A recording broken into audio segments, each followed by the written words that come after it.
Podcast का real मजा तब है जब वो सोसाइटी पे इम्पैक्ट करे। Let's talk about your content creation journey.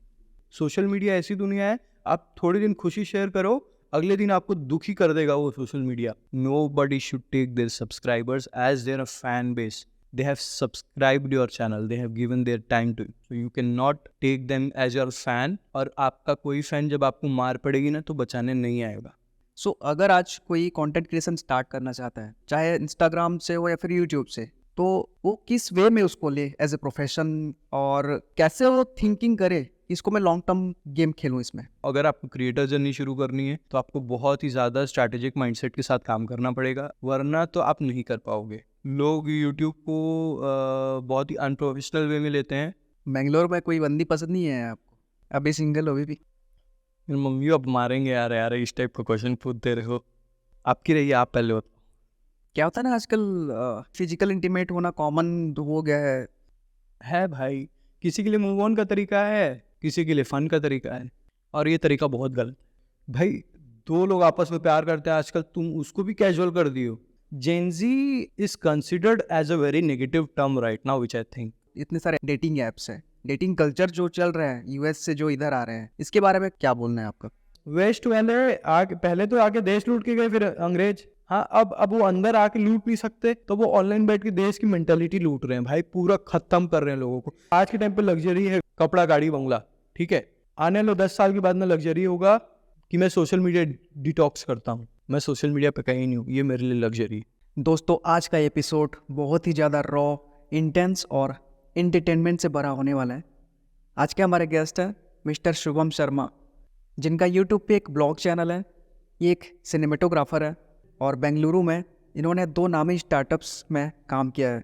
इनकी बहुत सारी चीज़ों में एक्सपर्टीज़ है और उन्हीं एक्सपर्टीज़ को हमने इस एपिसोड में नॉलेज के रूप में एक्सट्रैक्ट करने की कोशिश किया। हमने बात करी एंटरप्रेन्योरशिप के बारे में, स्टार्टअप कल्चर के बारे में और कंटेंट क्रिएशन की सच्चाई के बारे में। दोस्तों, इस एपिसोड में जितनी हमने नॉलेज की बातें करी, मैच्योरिटी की बातें करी, उतनी ही हमने मस्ती भी करी है।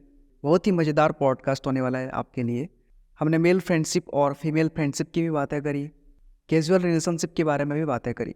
दोस्तों, ये एपिसोड एक ऑल इन वन कन्वर्सेशन होने वाला है। बहुत ही मैच्योर, मज़ेदार और फन लविंग पर्सन है शुभम भाई। बहुत ही मज़ा आया उनसे बात करके। इस एपिसोड को अंत तक ज़रूर देखिए, बहुत सारी चीज़ें सीखने को मिलने वाली है। उससे कहीं ज़्यादा एंजॉय करिए इस पॉडकास्ट को।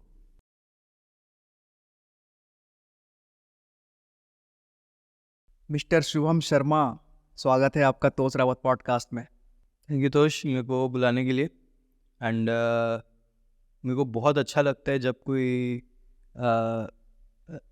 एक्चुअल में रायगढ़ में यूजुअली कंटेंट बहुत ही अलग टाइप के बनते हैं, बट आप जितना डिसेंसी के साथ, जितना सीरियसनेस के साथ ये पॉडकास्ट बना रहे हो, ये मुझे खींच के लेके आ गया यहाँ पे। वरना मैंने बहुत ही कम कोलैबोरेशंस की हैं अपने यूट्यूब जर्नी में।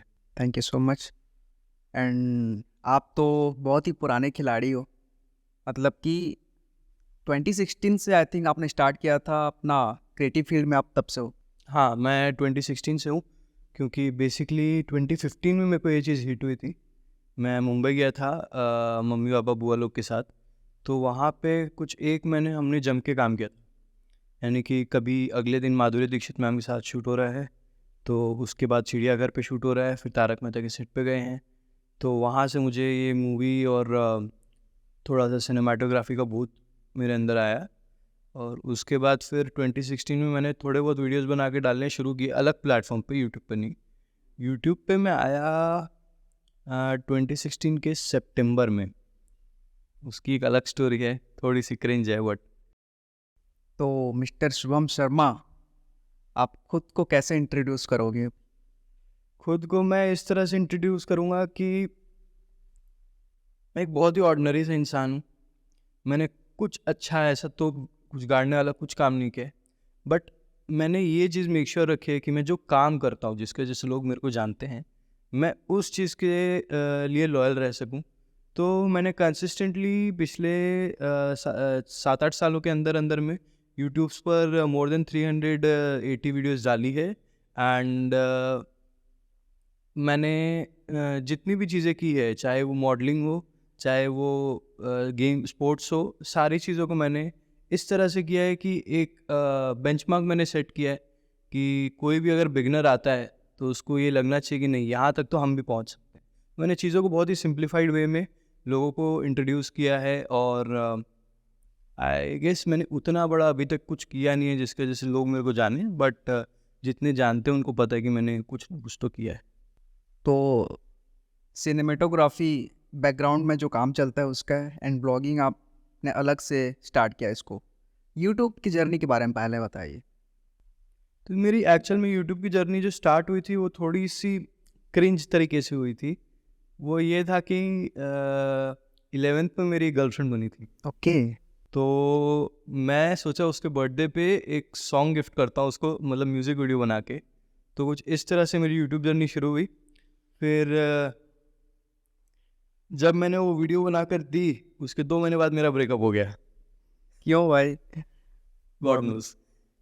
वो होने के बाद फिर मेरा एक नेबर था ऐश्वर्य, मैं उसके साथ फिर यूट्यूब पे वीडियोस बना के डालनी शुरू किया और धीरे धीरे धीरे वो कब व्लॉगिंग में कन्वर्ट हुआ, कब अभी तक चल रहा है, सब भगवान की कृपा है।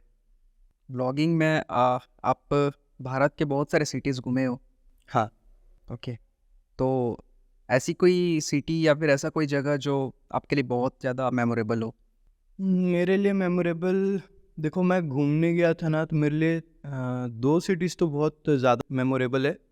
पहली है मुंबई, क्योंकि वहाँ पे मैं यूट्यूब फैन फेस्ट में गया था, काफ़ी क्रिएटर से मिला, ओके। जैसे मुंबईकर निखिल थे जो जिनको मैं आइडियल मानता हूँ इन ब्लॉगिंग फील्ड, उनसे मिला। और मैं अपने दोस्त के साथ गया था, सागर के साथ। तो दोस्त के साथ कोई भी ट्रिप की जाए वो तो मेमोरेबल होती ही। हाँ। और सेकंड मेमोरेबल ट्रिप रही है, सॉरी 3 रही है, सेकंड रही है मनाली की ट्रिप, जो हम कॉलेज के थ्रू गए थे, क्योंकि वहाँ पे काफ़ी सारी चीज़ें हुई थी, तो वो सारी चीज़ों को मैंने व्लॉग किया था, तो वो भी एक मेमोरेबल है। और थर्ड है अभी जो मैंने हाल ही में करके आया है 1 जनवरी को, वो है केदारकंठा ट्रिप। वो मेरे लिए बहुत ही स्पिरिचुअल ट्रिप रही है और मच नीडेड ट्रिप थी मेरे लिए। क्या फीलिंग थी वहाँ? यहाँ से जब तक मैं हरिद्वार पहुँचा ना, तब तक मैं बहुत ही नॉर्मल फील कर रहा था। लाइक ऐसा लग नहीं रहा था कि कुछ अलग हो रहा है लाइफ में। लेकिन हरिद्वार में मैंने जैसे ही पहली डुबकी लगाई, सारी चीज़ें बदल गई। मतलब मैं यहाँ से एक बैक पेन लेके निकला था, जो कि मेरे 1.5 महीने से बैक पेन था, बहुत ही गंदा, बहुत ही सीरियस। मतलब मैं बिना वो पट्टे के रह ही नहीं सकता था। बट वो एक डुबकी गंगा जी में और वो सारा पेन छू मंतर हो गया। और फिर उसके बाद जब हम केदारकंठा ट्रैक वगैरह शुरू किए, मेरा जो बैग था वो मोर देन 15 केजीज का था, जो मैंने पीछे टांग के रखा था रक्सैक। तो उसको लेके हाइक करना मेरे लिए बहुत ज़्यादा टफ था। बट कैसे तैसे करके हम बेस कैंप तक पहुंच गए। वहाँ तक मेरे को जर्नी बहुत टफ लग रही थी। मतलब बेस कैंप से निकल के जब समिट की ओर गए, तब मतलब मैं मेरा ऐसा था ना कि मेरा दिमाग पूरा सुन्न हो चुका है, क्योंकि एक तो ठंड भी है, और दूसरी चीज़ बस मेरे दिमाग में ना बार बार ओम नमः शिवाय, ओम नमः शिवाय चल रहा है। इसका पीछे का रीज़न ये है क्योंकि मेरे को और कहीं से एनर्जी मिल ही नहीं सकती थी। ना मेरे पास खाने के लिए कुछ, ना मेरे पास इनफ वाटर कि मैं पी पी के थोड़ा बहुत चल सकूं, कुछ भी नहीं। अब मैं क्या करूं, मैं किससे क्या मांगूं, सबके पास लिमिटेड सप्लाईज है। मैं बस ओम नमः शिवाय का जाप करते हुए चलो जितना चल सकते हैं चलते जाओ, चलते जाओ, चलते जाओ। तो ये मेरे लिए बहुत ज़्यादा स्पिरिचुअल ट्रिप रही है। आप ये मानते हो कि जब हम स्पिरिचुअल जगह पे जाते हैं तो वहाँ पे कुछ ऐसी एनर्जी होती है जो हमें साथ लेके चलती है? हाँ, स्पिरिचुअल जगह पे एनर्जी होती है क्योंकि वहाँ पे ऑब्वियसली भगवान का वास है। और मेरे हिसाब से एनर्जी आप जहाँ भगवान का नाम लेते हो, जहाँ आप एक पॉजिटिव माइंडसेट के साथ बैठते हो, आपको वहाँ पे एनर्जी मिलेगी। मैं जैसे केदारकंठा गया, वहाँ पे मुझे एनर्जी फील हुई क्योंकि वहाँ पे मैं जेन्युइनली अपने आप को छोड़ चुका था भगवान के ऊपर कि अब आपको जो करना है आप ही करोगे, मेरे से तो नहीं हो पा रहा है। वो चीज़ जब आप दे दो ना, तो आपको एनर्जी फील होती है। और वही चीज़ अगर आप यहाँ पे भी अभी बैठे हो ना, बैठने के बाद अगर आपको ऐसा लगे मेरे से नहीं हो रहा, अब भगवान तू देख ले भाई, जैसा ठीक लगे वैसा कर, बस मेरा हाथ मत छोड़ना, आपको एनर्जी फील होगी। बट ऑब्वियसली केदारकंठा एक ऐसी जगह है जहाँ पे काफ़ी कम लोगों को वो एक एनर्जी फील होती है, जो स्पिरिचुअल एनर्जी, जो कनेक्टिविटी होती है भगवान के साथ। क्योंकि मोस्ट ऑफ द पीपल आज की जनरेशन में वहाँ जाके, मतलब मैंने जो देखा, वो सब ऊपर गए, ऊपर जाने के बाद उनका कैमरा शुरू हो गया, रील बनाने लग गए, घूमने लग गए। मंदिर के पास मैंने बेयरली किसी को बैठे हुए देखा। तो जैसे मैं ऊपर पहुँचा, वहाँ पे सीन ऐसा था कि मैं चाहता नहीं था कि मैं कोई भी वीडियो बनाऊं। मैं सबसे पहले गया, जूते उतारा, नहाया नहीं था इसलिए मंदिर के अंदर नहीं गया, जूते उतारा, बाहर बैठा। बाहर बैठ के मेरा बहुत मन था कि मैं उस ठंडे माहौल में, जहाँ हवा इतनी थिन है कि सांस नहीं आ रही, अगर आप मुंह से अपना मफलर हटा दोगे ना, तो लिटरली आपको 2-3 मिनट बाद में सांस आना बहुत कम हो जाएगी। मतलब आपका नाक एकदम जाम हो जाएगा, अगर आपकी नाक बह रही होगी तो अंदर में बर्फ़ जम जाएगी, इतना ठंड था उस समय। तो मैं थोड़ी देर बैठा, 108 बार ओम नमः शिवाय का जाप किया और मेरे को बहुत अच्छा लगा और मन भर के रोया मैं, मन भर के। क्योंकि होता है कभी कभी ना कि मैं ना तो आपकी पूजा में कमी रखा, ना मैं आपकी भक्ति में कमी रखा, ना किसी का नुकसान किया, ना किसी को बुरा भला बोला। मेरे साथ क्यों हुआ जो भी हुआ, तो वो कंप्लेनिंग नेचर मेरा उनके साथ है। कंप्लेन करो तो भगवान से ही करो और कुछ मांगो तो भगवान से, ऐसा। मेरे 2 भगवान फिक्स हैं, एक दुर्गा माँ और एक शिव जी। दुर्गा माँ है जो मेरे को बेटे के जैसे रखती है, और शिव जी है जिनके साथ मेरा थोड़ा, मतलब ऐसा भाई बंधु टाइप का रिश्ता है। वो है तो हमारे प्रभु ही, लेकिन मैं वैसे बना के रखा हूँ बचपन से। तो बचपने वाला अभी तक भक्ति मेरी चल रही है। तो जैसे मेरे को कुछ हो जाता है ना कि मेरे को मन करता है कि मैं किसी से बात करूं, तो मैं दुर्गा जी से बात कर लेता हूं। और जैसे मेरे को ये चाहिए, मेरे को आप ला के क्यों नहीं दे रहे हो, मेरे साथ आप ऐसे क्यों कर रहे हो, तो वो चीज़ जो कंप्लेनिंग नेचर है मेरा, वो शिव जी के साथ। मैं ये दोनों को मान के रखा हूँ। और मैं उतना नहीं हूँ पूजा पाठ में, बट जितना भी हूँ प्योर हूँ, कंसिस्टेंट हूँ, डिसिप्लिन है मेरे में पूजा को लेकर, तो वो चीज़ है। ओके। ऐसी कोई ट्रिप आपने एक्सपीरियंस किया है जहाँ आपको कुछ अननोन चीज़ें एक्सपीरियंस हुई हो, लाइक नेगेटिव एनर्जी हो या फिर? मैंने नेगेटिव एनर्जी एक्सपीरियंस नहीं की है, लेकिन मैंने ना लोगों को एक्सपीरियंस करवा दिया है। तो हम लोग बेसिकली गए थे, हम लोग शिमला में थे लोगों को एक्सपीरियंस करवा दिया मतलब क्या? वो बता रहा हूँ मैं, हम लोग या तो मनाली में थे, हाँ मनाली में थे हम लोग। तो मनाली में क्या था ना, हम लोग जिस होटल में रुके थे, उस होटल में 4th फ्लोर पे टेरेस था। ओके।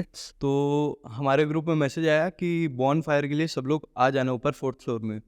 अब वो ऐसा था ना कि आपको चढ़ना है, फिर दूर एक लॉबी में जाना है, और फिर उस साइड, मतलब लॉबी के एंड में राइट साइड में आपका टेरेस है। तो सब लोग आते आते ना गलती से 5th फ्लोर चले जा रहे थे, और 5th फ्लोर था अंडर कंस्ट्रक्शन। वहाँ पे मात्र एक लाइट जल रही थी, और वो भी थी वो येलो कलर की जो आती है ना सस्ती 10 रुपये वाली लाइट, वो वाली लाइट जल रही थी। तो मैं सबसे पहले आया, सबसे पहले मैं ऊपर गया, वो एक लाइट जल रही है, अंडर कंस्ट्रक्शन है तो आधा दीवार बनानी है, पीछे में पूरा जंगल दिख रहा है, झरने की आवाज़ आ रही है, ठंडा हो रखा है पूरा टेम्परेचर। और उसके बाद ऊपर की जो सीलिंग है ना, उस पर एकदम बाबा आदम के ज़माने की रंगोली बनी हुई है। मतलब आप लिटरली जाओगे ना, अगर आप थोड़ा सा भी ऐसे जाओगे ना कि यहाँ भूत दिख सकता है, तो आपकी फट लेगी। ओके। और ऑब्वियसली मनाली में से तो थोड़ा सा तो मनाली ट्रेंड्स चल ही रहा था। तो दोस्तों को मैं पहले जो बैठे थे टेरेस पे बॉनफायर के पास, उनको गया और उनको लिटरली ऐसे बोला, भाई वो बुला रही है, चलना तो पड़ेगा यार। लेकिन वो मना कर दिए, बोलिए अकेले आना नहीं, किसी को तो साथ लेके आना।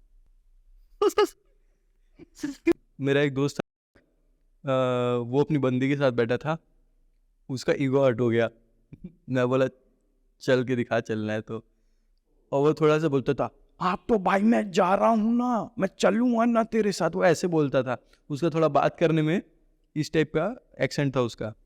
उसको लेके गया, ऐसे सीढ़ी ऐसे चढ़ते हैं ऊपर के लिए, ऐसे आगे जब हम यहाँ मिडिल में पहुँचे, बोला रौनक बुला रही है भाई। पड़ गई। राना बोलता, कौन हो भाई, कौन बुला रही हो भाई? तेरे को अकेले बुला रही है भाई, अभी तक तो मेरे को भी बुला रही थी। कौन बुला रही है? और उतने में मैं ऐसे करके रौनक करके और वो जो फटी है उसकी भाई, वो जो चिल्लाया है, वो नेगेटिव एनर्जी किया, उसको मैं -100 में बेच दिया था भाई। वो मेरे लिए सबसे बेस्ट ट्रिप रही है। के मतलब एक ही नहीं था बेचारा, उसके साथ साथ और भी काफ़ी लोग थे जिनको लेके गया, कोई नहीं गया ऊपर तक, खाली एक थे भैया हमारे सीनियर, वो गए। उनको भी जब ऊपर लेके गया ना, मतलब वो देखो वहाँ है, अपन को यहाँ से वहाँ तक जाना है, वो वापस भाग के आ गए, बोलते कल जाएंगे सुबह। तो ये चीज़ मैं किया हूँ, मैं थोड़ा सा इस चीज़ को लेके मजाक किया हूँ, सबके साथ छेड़खानी करते रहता हूँ। बहुत किस्म के इंसान अरे हो। भयानक भाई, बहुत गंदा। तो बचपन से ही ऐसे हो कि अभी ऐसे? मैं हूँ बचपन से ही ऐसा, बचपन से ही मेरा नेचर रहा है, मैं शरारतें करते रहता हूँ। मतलब एक और किस्सा याद आ रहा है कि हमारे घर के बाउंड्री पे एक बेर का पेड़ था, बट वहाँ पे सब लोग कचरा भी फेंकते थे। मेरा क्या हुआ कि मेरे को बेर खाने का बड़ा मन हुआ, मैं कूद गया बाउंड्री के उस पार और बेर तोड़ के बोरे में भरने लग गया। मतलब अच्छे खासे बेर भर लिया था, 5-6 किलो। वो भरते पापा देख लिए मेरे को ऊपर से, पापा बोले छोड़ उसको। मैं बोला, नहीं छोड़ूंगा, मैं आऊँ नीचे, आओ नीचे। देखा जैसे ही पापा इतना गुस्से में खिड़की बंद की, मेरा 4th फ्लोर पे घर था, नीचे आने में टाइम लगता है, मतलब गए, भागो। मैं भागते भागते गया, अपने कॉलोनी के बाहर एक दुकान थी, उस दुकान में जाके बोला उसके ओनर को, पापा आएंगे तो बताना मत, मैं अंदर हूँ, ठीक है? और उनके गले के नीचे जाके छुप गया। ओके। और जैसे ही पापा ने सबसे पहले वो उंगली ऐसे ही किया था मेरी तरफ, तब मेरे मुंह से जो गालियाँ निकली थी उसके लिए, गद्दारी कर, मैं बहुत भाई, बहुत दिल दुखा। तो मैं ये सारी चीज़ें करते रहता हूँ भाई, बचपन से मैं एडवेंचरस हूँ, ओके। बचपन से मैं शरारती भी हूँ। स्कूल में भी टीचरों के साथ, टीचरों तक को नहीं छोड़ा मैं, टीचर लोग भी मेरे से बहुत परेशान रही। 9th के बाद तो टीचर लोग भी बोली, प्रभु माफ़ करें हमें, आपको हम और नहीं मार सकते, जितना मारना था मार लिया हमने। तो ऐसा ही रहा हूँ मैं। ओके। तो let's talk about your content creation journey. उस टाइम से आपने कैसे सोचा कि ब्लॉगिंग करना है, या फिर कैसे कंटेंट आप बनाते हो? मेरा कंटेंट ना तोष भाई बहुत अलग टाइप का है।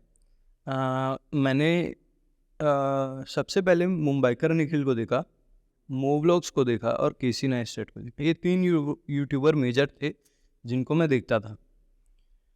तो केसी नाइस्टेट की सिनेमाटोग्राफी, मुंबईकर निखिल की कंसिस्टेंसी और मोव्लॉग्स का कंटेंट, मेरे को तीनों ऐसे इस अलग अलग सेगमेंट में पसंद आया।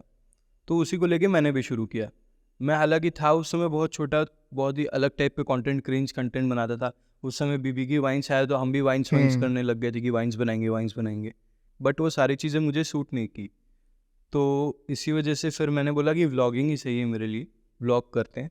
व्लॉग करा तो 2-3 साल में ये समझ में आ गया कि व्यूज़ के पीछे भागने का कोई मतलब नहीं है। ओके। क्योंकि मुझे जेन्युइनली जो एड्रेनलिन रश होता है ना, वो व्यूज़ के ऊपर नहीं होता। ये मुझे जेन्युइनली फील गुड जो फैक्टर है वो व्यूज़ के ऊपर नहीं होता।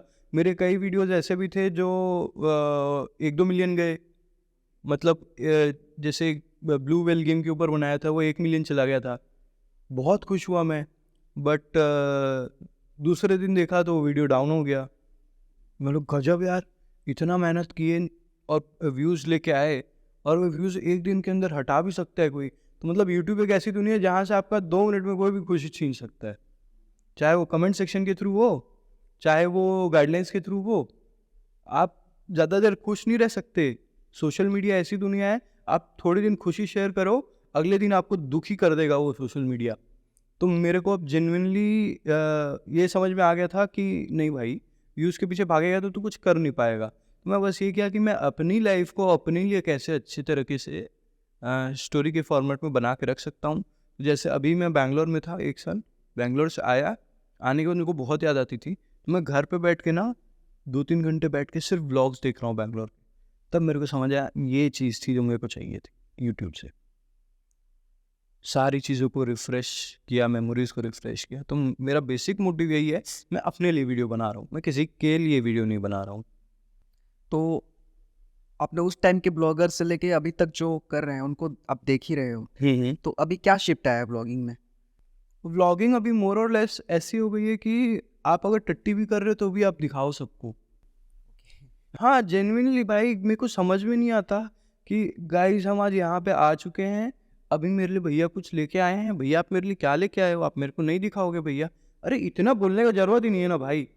अगर तुम्हारे लिए कुछ आए दिखा दो पहले क्या आया है और उसके बाद आगे उसको कैरी फॉरवर्ड करो। तो आजकल लोगों को चाहिए पारिवारिक ड्रामे, कि हम भाई कितना ड्रामा कर सकते हैं, कितना और दिखा सकते हैं, कितना लोगों को खींच के रख सकते हैं। तो जो फॉर्म ऑफ कंटेंट ब्लॉगिंग का था ना वो है नहीं। भाई मुंबई करने के लिए बेवकूफ़ था क्या? जो वो यहाँ से लेके ये इतने लेह लद्दाख दूर दूर की राइड्स करके आया, अभी BMW में अमेरिका की राइड करके आया, क्यों कर रहे हो भाई? उसी को कंटेंट बोलते हैं। कई लोग घर में बैठ के सिर्फ नाच गा रहे हैं, उसको कंटेंट बोल रहे हैं, तो वो कंटेंट नहीं होता ना। मतलब ऐसे रेजियस नहीं हूँ मैं, बट जो भी चीज़ बोल रहा हूँ यार प्रैक्टिकल है भाई वो सारी चीज़ें। लोगों को लगता है कि वो सोशल मीडिया पे एक बार अच्छे खासे फॉलोअर ले आए ना तो वो सालों साल राज करने वाले हैं। है ही नहीं भाई वो पॉसिबल। करके दिखा दो। मेरे सामने मेरे जान पहचान के ऐसे यूट्यूबर्स हैं 5 मिलियन अचीव करके रखे हैं, आज व्यूज़ ही नहीं आ रहे। क्या करेंगे वो लोग? सब डिप्रेस्ड। वो तो यूट्यूब के चक्कर में काम धंधा छोड़ दिए थे। हाँ, कि यूट्यूब भाई यूट्यूब रेवेन्यू देता है जब आपको शुरू में, तब लगता है कि हाँ हाँ मज़ा आ रहा है मज़ा आ रहा है, लेकिन भाई वो यूट्यूब सोने के अंडे नहीं देती। यूट्यूब आपको अंडे देगी थोड़े टाइम तक, आप वो अंडों को बेच के पैसा कमा सकते हो, मतलब एडसेंस रेवेन्यू जो देती है, लेकिन वो मुर्गी तो मरेगी ना कभी ना कभी। तो वही चीज़ है, आप उसको लॉन्ग टर्म में लेके चलो मत, आप उसको इस तरह से बनाओ। अगर आपको क्रिएटर जर्नी शुरू करनी है तो आपको बहुत ही ज़्यादा स्ट्रैटेजिक माइंडसेट के साथ काम करना पड़ेगा। आपको हर 2-3 साल के अंदर अंदर में कंटेंट में कुछ कुछ चेंज लेके आना पड़ेगा, तब जाके आप सर्वाइव कर पाओगे लॉन्ग रन में, वरना तो आप नहीं कर पाओगे। लोग यूट्यूब को बहुत ही अनप्रोफेशनल वे में लेते हैं, मैंने देखा है। इसमें मैं बोलूँगा तो शायद लोग कमेंट करें कि गांव के लोगों के बारे में गलत नहीं बोलना चाहिए। मैं बहुत ही रिस्पेक्ट करता हूँ, मैं गलत नहीं बोलता हूँ, बट द थिंग इज़ वो लोग बहुत ही प्योर हार्ट के होते हैं, गांव के जितने लोग होते हैं, और उनके लिए ये चीज़ बहुत ही ज़्यादा लग्जरियस होती है कि वो लोगों तक पहुंच पा रहे हैं, उनके एक बेस बन पा रहा है। बट उनमें ना वो एटीट्यूड भी बहुत जल्दी आता है कि ये मेरा फैन बेस है, मैं एक फैन बेस लेके चल रहा हूँ, which should never happen. Nobody should take their subscribers as their fan base. They have subscribed your channel, they have given their time to you, so you cannot take them as your fan. और आपका कोई fan जब आपको मार पड़ेगी ना तो बचाने नहीं आएगा, ये चीज़ भी याद रखो।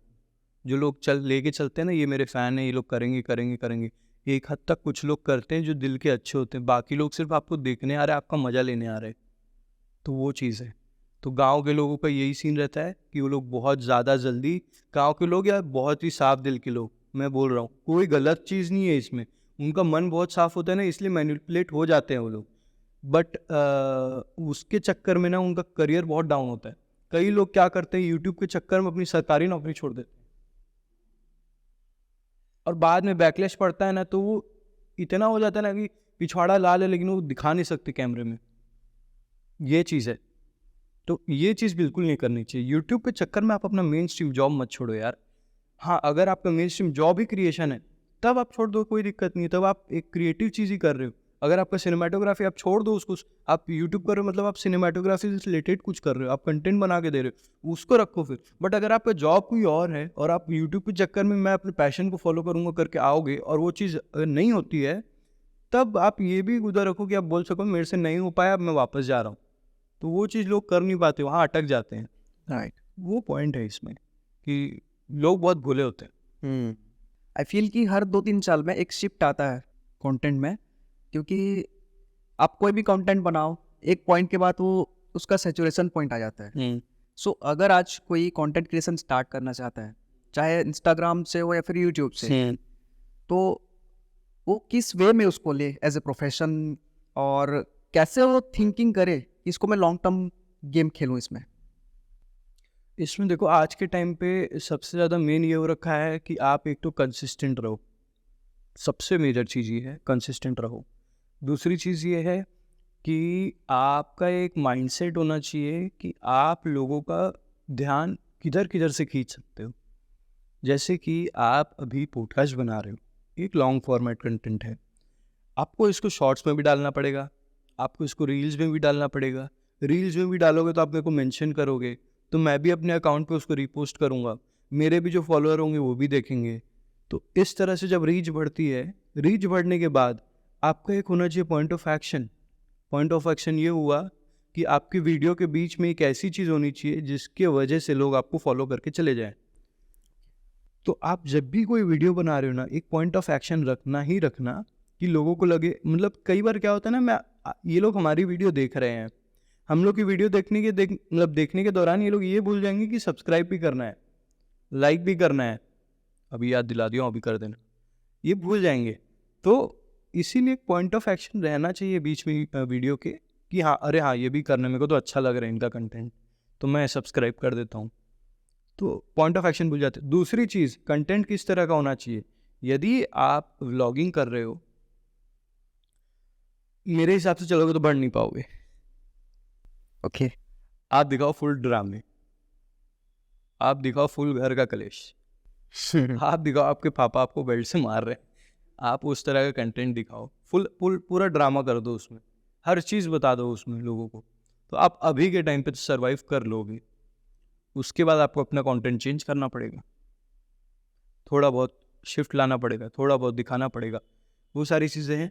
बट सेम पैरेलल पाइपलाइन में ये भी रखो कि एड रेवेन्यू भी कमाना है ना, आप रेवेन्यू को माइंडसेट लेके चलना पड़ेगा, तब जाकर आप लोग सर्वाइव कर पाओगे यूट्यूब पे।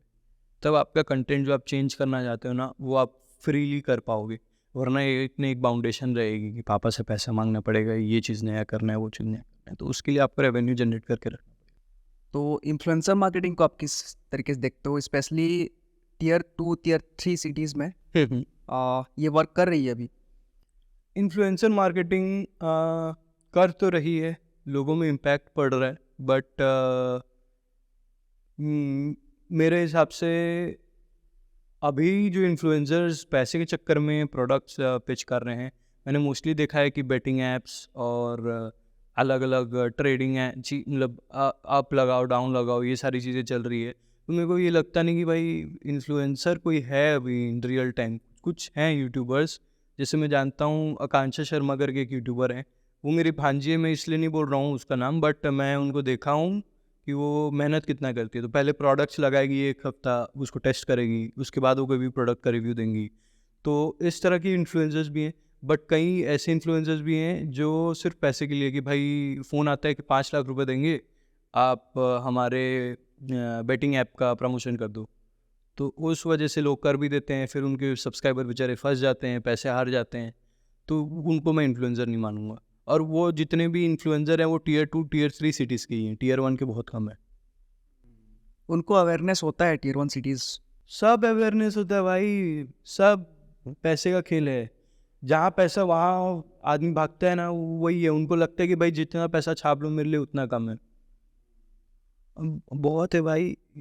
मैं सेल्स में भी काम किया हूँ 1 साल, तो मेरे को ना सारी टर्मिनोलॉजी समझ में आने लगी कि अश्योरिटी क्या होती है, गारंटी क्या होती है, असिस्टेंस क्या होता है, सब समझ में आने लगी है। हमको ऐड में यूजुअली समझ में नहीं आता, कोई बोलता है ना 100% जॉब असिस्टेंस, तो लगता है ये तो हमारा 100% लगा ही देगा, लेकिन वो परसेंट होता है 10%। ओके। ये सारे होते हैं जो कॉरपोरेट दुनिया हमारे साथ खेलती है शब्दों के हिसाब से, तो वो है गलत। इन्फ्लुएंसर्स मेरे हिसाब से अभी कोई नहीं है, सब क्रिएटर्स हैं। कुछ ही हैं गिने चुने पुराने जिनको मैं इन्फ्लुएंसर्स बोलूँगा। भाई मैं मालूम एक लड़की से पूछा, अभी हाल ही में मिला था उससे, मैंने पूछा कि what do you want to become. बोलती I want to become a social media influencer. What the fuck, why you want to become an influencer. बोलती है yeah you know I want to influence people. बोला in what sense, that I don't know but I will get to it. मैं बोला गजब है माँ, तेरे चरण कहाँ है बता मेरे को। भाई ऐसे लोगों को क्या बोलेंगे भाई, टर्म है जिसको एक्सप्लॉइट कर दिया गया है। इन्फ्लुएंसर मतलब आप किसी से इन्फ्लुएंस हो रहे हो। अब जैसे वृंदावन के जो बाबा जी हैं, मैं नाम भूल रहा हूँ, अभी मेरे को याद था, वो बाबा जी हैं इन्फ्लुएंसर, जो भक्तों को बता रहे हैं, सत्संग में सुना रहे हैं, लोग उनके पास जा रहे हैं। आप थोड़ी इन्फ्लुएंसर की 4 मस्त कपड़ा पहन के चटक-मटक करके नाच दिए और बोले हम तो हैं इन्फ्लुएंसर भैया। नहीं होता इन्फ्लुएंसर। मैं ना बहुत सारी चीज़ों को चैलेंज करता हूँ, मेरे को समझ में नहीं आती ना, तो मैं उनके बारे में उल्टा-सीधा ही बोलता हूँ। बट ये है कि उसके पीछे मेरे रीज़न्स होते हैं। तो आप लोगों को मैं थोड़ा नेगेटिव बंदा लग रहा हूँ, अगर लग रहा हूँ तो। बट मेरा जो भी अप्रोच है वो बहुत ही प्रैक्टिकल है और मैं चाहता हूँ कि अगर आप लोग इस चीज़ को देखो ना, तो इस चीज़ से कुछ पॉजिटिव निकाल के लेके जाओ। बिकॉज़ मेरे को भी 8 साल हो गए इस फील्ड के अंदर। मैं अचीव नहीं कर पाया तो क्या हुआ, बट जर्नी तो मैंने भी की है ना। तो जर्नी के हिसाब से मैं आपको बहुत ही अच्छे पॉइंट्स बता रहा हूँ, जिसको आप समझ के चलोगे ना, तो मे बी आपकी कंटेंट क्रिएशन की जर्नी बहुत अच्छी हो जाएगी।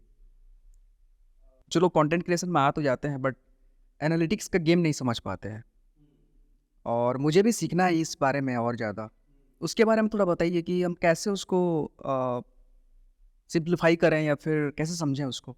देखो, सबसे पहले अगर आप यूट्यूब पे वीडियो डाल रहे हो, आपका जो थंबनेल होना चाहिए, आपका जो टाइटल होना चाहिए और आपका जो डिस्क्रिप्शन होना चाहिए, ये एक बेंचमार्क को फुलफिल करना चाहिए। व्हाट आई वांट टू से इज़ कि तीनों में एक रिलेटिविटी होनी चाहिए।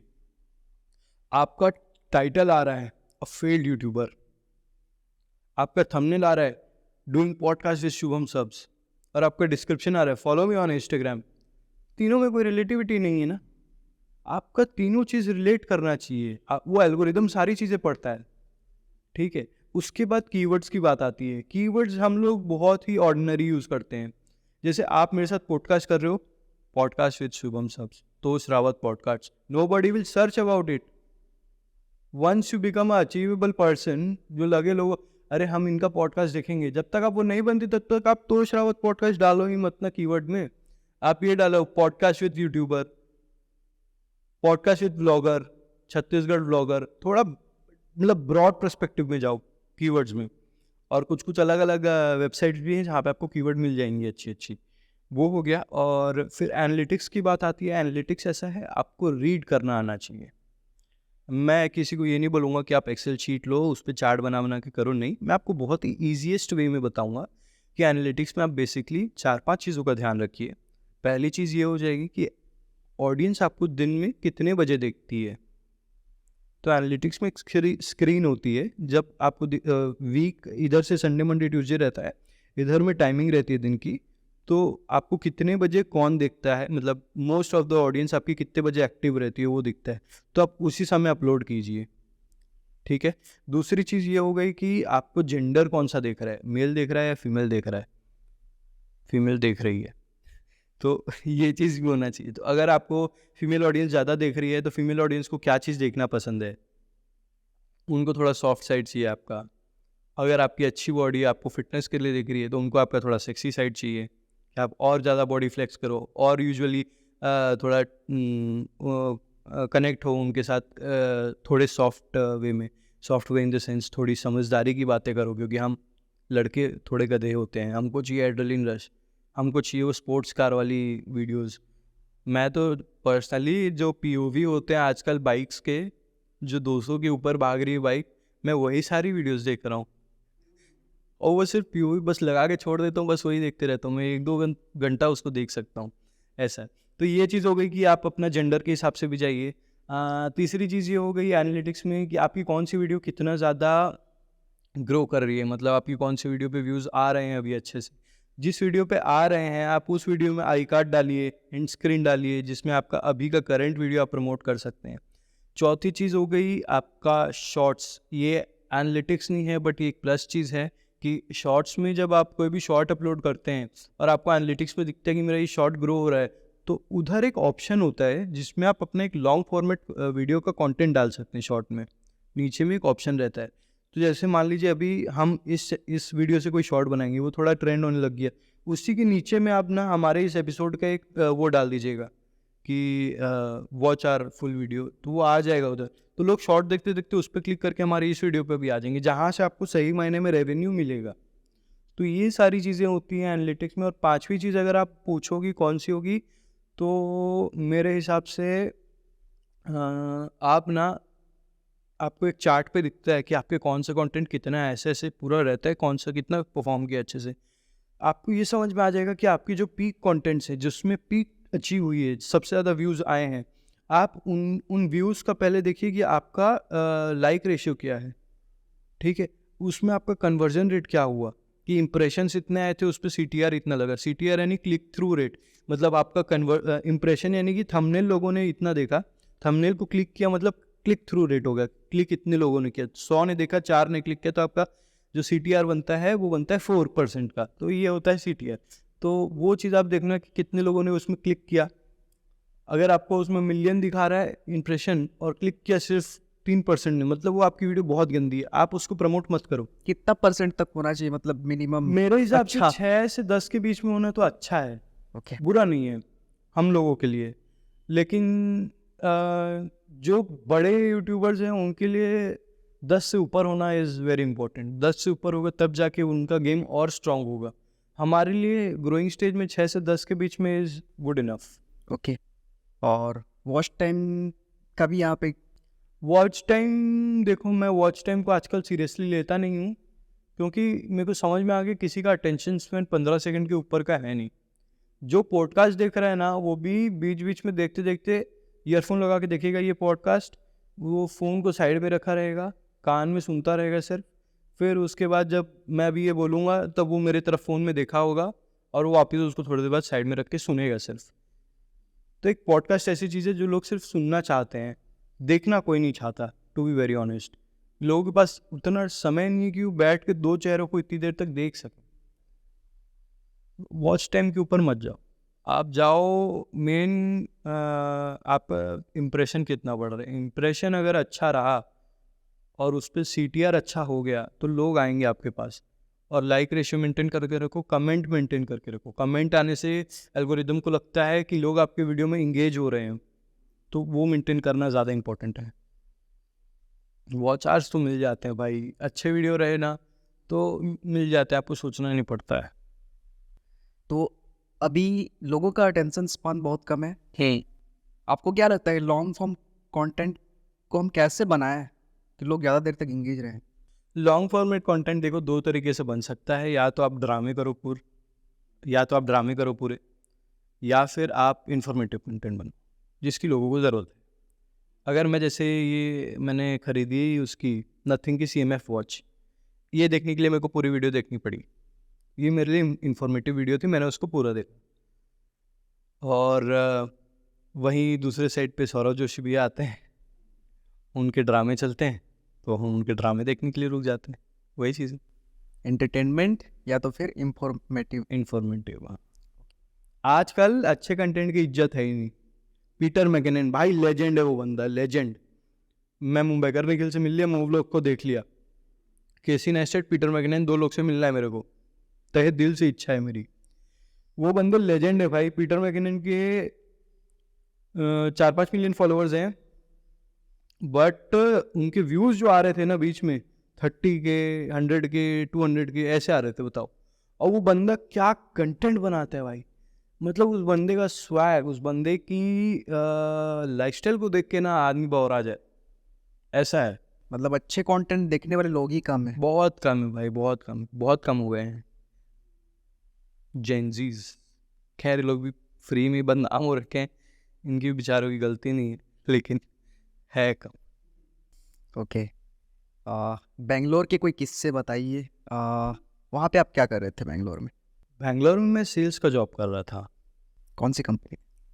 कंपनी अब तो नाम ले ही सकता हूँ, इंटेलीपाथ में काम कर रहा था। ओके। तो बेसिकली यहाँ से मेरा कॉलेज प्लेसमेंट हुआ था।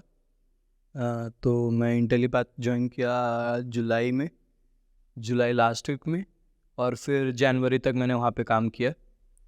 उसके बाद फिर मैं दूसरी कंपनी थी सिंपली लर्न, वहाँ चला गया काम करने के लिए, बट वहाँ पे मेरा थोड़ा बहुत सीन हो गया तो मैं वहाँ छोड़ के आ गया।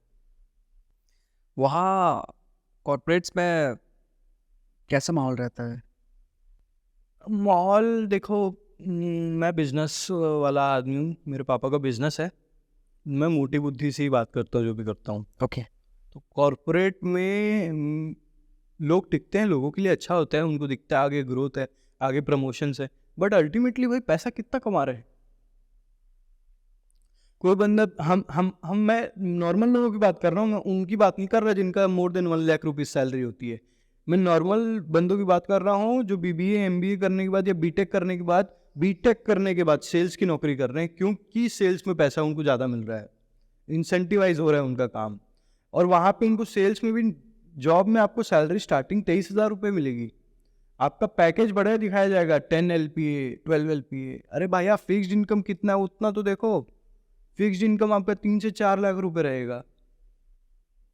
23,000 रुपये में आपको बैंगलोर में रहना है, घर चलाना है, आपको वहाँ पे ट्रांसपोर्टेशन इतना महंगा, उसके खर्चे, ठीक। बैंगलोर में हो, आपके दोस्त बनेंगे, आपको क्लबिंग जाना है, उसके खर्चे जाते ही है भाई, सुधरे से सुधरा आदमी भी जाता है, सब जाते हैं। अब वो चीज़ हो गई कि मेरा बेटा तो नहीं करता, तो आपका बेटा भी करता है, आपका बेटा करवाता होगा, आपको क्या पता। ओके। तो वो चीज़ है भाई, बैंगलोर में कोई दूध का दूल्हा नहीं है, सब कुछ ना कुछ करते हैं, बट अल्टीमेटली वहाँ पे लोगों के अंदर बहुत पॉजिटिव परिवर्तन आता है। किस टाइप का? मेरे अंदर ना बहुत ज़्यादा लेट गो वाली चीज़ें थी, मैं चीज़ों को अरे बाद में करेंगे, छोड़ो यार। वहाँ पे रहने के बाद मेरे को समझ में आ गया, मेरे पास संडे ही है जिस दिन मैं कपड़े धो सकता हूँ, मेरे पास संडे ही है जिस दिन मैं बाल कटवा सकता हूँ, जिस दिन मैं घर के बर्तन साफ़ कर सकता हूँ, चौका जमा सकता हूँ, ये सारे मेरे पास एक ही दिन के लिए टाइम है। मैं लेट गो करने का आदी नहीं रहा मैं उसके बाद। मेरे को करना है मतलब मेरे को करना है, मैं टाइम पे करूँगा मतलब करूँगा। और कहीं ना कहीं मेरे को सेल्स की जॉब मेरे में डिसिप्लिन थोड़ा लेके आई कि मैं टाइम का पाबंद हो गया, क्योंकि मैं जब इंटेलीपाथ में था तब मैं इंडिया डील करता था, सिर्फ इंडिया के कस्टमर्स थे। बट जब मैं सिंपली लर्न में गया तो वहाँ मैं ROW डील करता था, मतलब इंडिया और US छोड़ के बाकी हर जगह के कस्टमर्स को मैं डील करता था। तो मैं कभी किसी से रात को 2 बजे बात कर रहा हूँ, कभी सुबह 4 बजे कर रहा हूँ, कभी दोपहर में कर रहा हूँ, कुछ भी फिक्स नहीं है। तो मेरे को एक डिसिप्लिन आ गया मेरे को कि भैया तेरे को 24/7 अवेलेबल रहना पड़ेगा अगर तेरे को काम करना है तो। तो आज भी अगर मेरे को रात को 3 बजे कोई कॉल करके बोले कि मेरे को ये काम अभी चाहिए, मैं उस समय करके देता हूँ। चाहे आकांक्षा दीदी हो, क्योंकि मैं उनका चैनल मेरे पास है, तो कभी कभी कॉपीराइट आ गया या कुछ आ गया तो उनका जब फ़ोन आएगा विदिन 15 मिनट्स मेरे को वो करके देना है एट एनी कॉस्ट।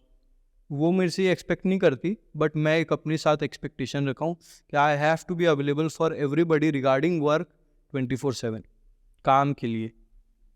प्यार मोहब्बत दोस्ती यारी के लिए नहीं, ये चीज़ आ गई। भारत का सिलिकॉन वैली कहा जाता है बेंगलोर को। तो स्टार्टअप की सच्चाई क्या है? मतलब हर किसी को बेंगलोर जाना है, जितने भी IITs ग्रेजुएट हैं वहाँ जाते हैं जॉब्स के लिए, फिर वहाँ से स्टार्टअप कल्चर जो बेंगलोर से ही तो आ रहा है इंडिया में पूरे। तो क्या चल रहा है वहाँ सच? बैंगलोर जगह अच्छी है, वहाँ पे सही माइंडसेट के साथ जाए अगर कोई तो वो चीज़ों को अचीव कर सकता है। लेकिन पॉइंट ये आता है वहाँ जाके काफ़ी लोगों का माइंडसेट चेंज हो जाता है। मैं यहाँ पे स्ट्रॉन्गेस्ट ऑफ द स्ट्रॉन्गेस्ट की बात नहीं करूँगा, ordinary of the ordinary people की बात करूँगा, जो कि आम आदमी आपके जैसे मेरे जैसे, ठीक है। कई लोगों का माइंडसेट बहुत ही शार्प रहता है, मेरे को ये अचीव करना है मतलब मेरे को करना है, अब इसके बीच में कोई आएगा तो मैं उसको हटा दूँगा। बट हमारा ये रहता है कि हम जाएंगे, अगर हमारे रिश्ते बनते हैं वहाँ पे लोगों के साथ, दोस्ती के रिश्ते बनते हैं, प्यार के रिश्ते बनते हैं, अलग अलग रिश्ते बनते हैं, तो हम उन चीज़ों को हमारे करियर को पाने के चक्कर में हटा नहीं सकते, हम लात नहीं मार सकते उस पर, हमारा नेचर ऐसा होता है, ठीक है। तो बैंगलोर जाने के बाद क्या होता है, पहली चीज़ तो ये होती है कि इंसान अकेला होता है। आप अकेले गए हो बैंगलोर, आप यहाँ से दोस्तों को तो लेके गए नहीं हो, वहाँ पे अकेले रहोगे तो वहाँ आपको आपके जैसे और अकेले लोग मिलेंगे। अकेले लोग आपस में बात करेंगे तो क्या बात करेंगे, अकेलेपन की बात करेंगे। अरे भाई मज़ा नहीं आ रहा है यार, कुछ तो करना है भाई, कोई मिल भी नहीं रही है यार, यहाँ पे बम्बल टिंडर पे भी आज एक भी स्वाइप नहीं आया। ये सारी कॉन्वर्जेसन होती है भाई वहाँ पे, जो नॉर्मल ऑर्डिनरी पीपल होते हैं। एक तो अभी के टाइम पे डेटिंग, कैजुअल डेटिंग, ये सारी इतनी ख़राब चीज़ें हैं, मतलब मेरे को एक्चुअल में गुस्सा आता है इस चीज़ के ऊपर। भाई 2 लोग आपस में प्यार करते हैं आजकल, तुम उसको भी कैजुअल कर दियो। भाई जेन्युइन, मेरे घर के बगल में पड़ोसी था, कभी एक लड़की आ रही, कभी दूसरी आ रही, कभी तीसरी आ रही है। मैं जाके पूछा what's wrong with you bro, why every day different girl is coming to your house. तो बोलता है no bro, it's just the Bumble Tinder thing. Okay. Oh बाबा, या तो आई एम वेरी ओल्ड या तो you are very modern, I don't understand all this things. बहुत different है भाई, बहुत डिफरेंट है। और दूसरी चीज़, वहाँ जाके स्टार्टअप करना है ना, आपको कन्नड़ा आना इज़ वेरी इंपॉर्टेंट। ओके। मैं तो बोल रहा हूँ आना इज़ वेरी इंपॉर्टेंट। वहाँ के लोग नहीं तो टिकने नहीं देंगे, बहुत ही ज़्यादा। देखो मैं वहाँ के लोगों के ऊपर दो चीज़ बोलूँगा, दो प्रकार के लोग होते हैं, एक अच्छे एक बुरे।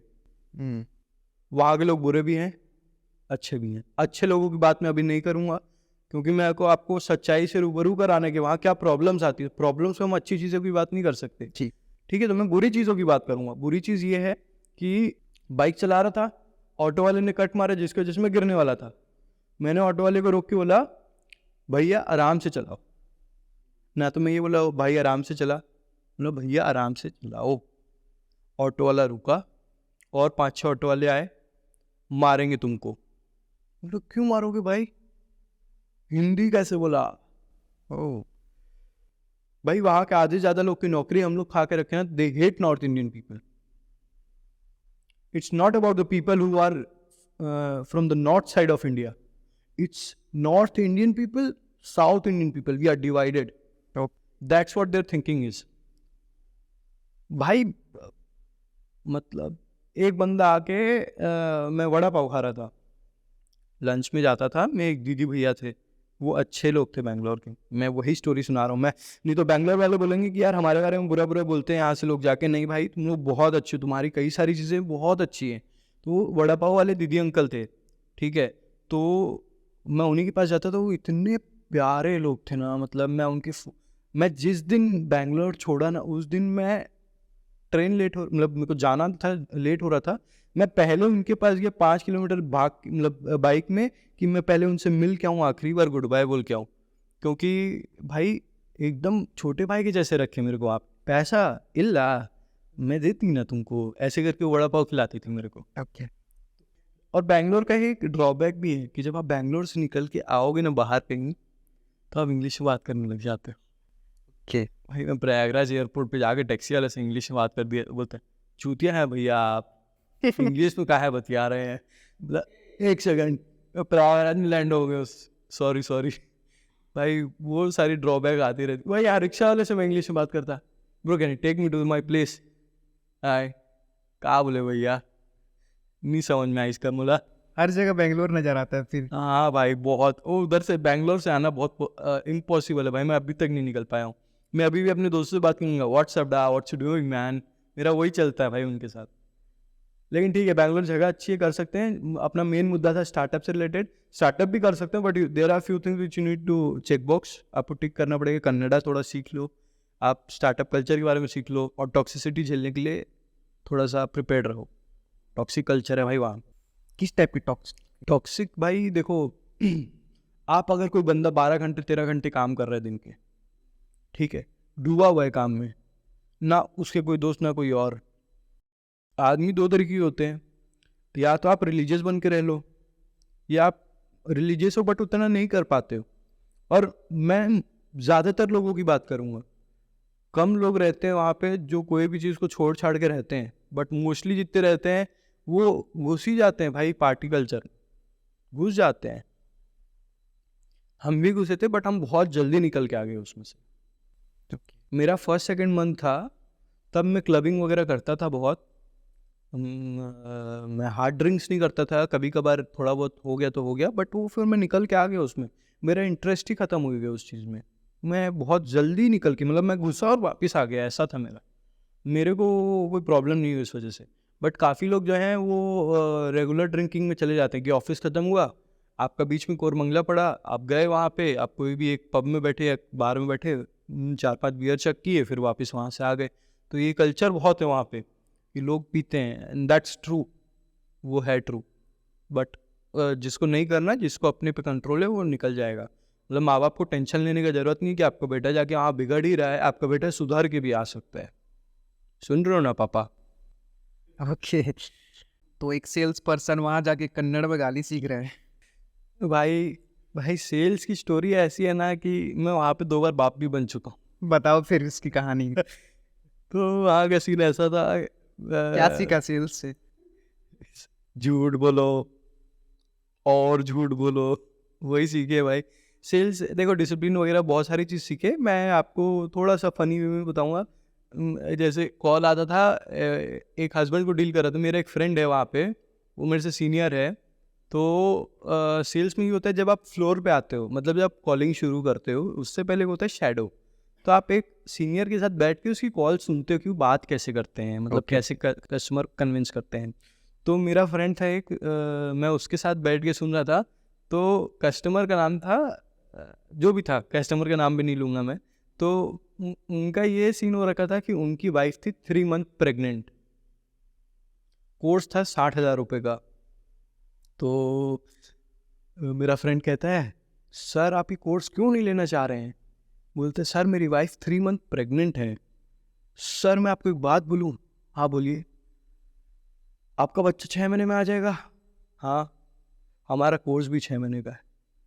एक हाथ में बच्चा हो गया, एक हाथ में डिग्री हो गई। और भाई उसने उस कोर्स को बेच दिया उसको। Oh अरे God. भाई वो नेक्स्ट लेवल का बंदा भाई। मतलब मेरा जो फ्रेंड है मिस्टर जे, अगर आप उसको बोलो सेल्स गॉड है भाई, वो कुछ भी बेच सकता है। वो कभी वो रोल प्ले करता है भाई। लोग रोल प्ले किसी और चीज में करते हैं, भाई वो सेल्स की जॉब में करता है। वो भाई ऐसे करता है, हेलो या जे दिस साइड फ्रॉम डा डा डा, I am the senior most manager calling from the company. फिर थोड़ी देर बाद, I am the technical advisor of this company. थोड़ी देर बाद, I am the payment partner of this company. भाई वो इतने रोल बदलता है ना कंपनी, उसका आप कॉल सुन लोगे तो मज़ा आ जाएगा। वो कभी सेल्स का बनेगा, कभी फाइनेंस टीम का बनेगा, कभी EMI से बनेगा। भाई कुछ भी बनता रहता है। और भाई कस्टमर ना अंध वक्त जैसे उसकी बात सुनते हैं।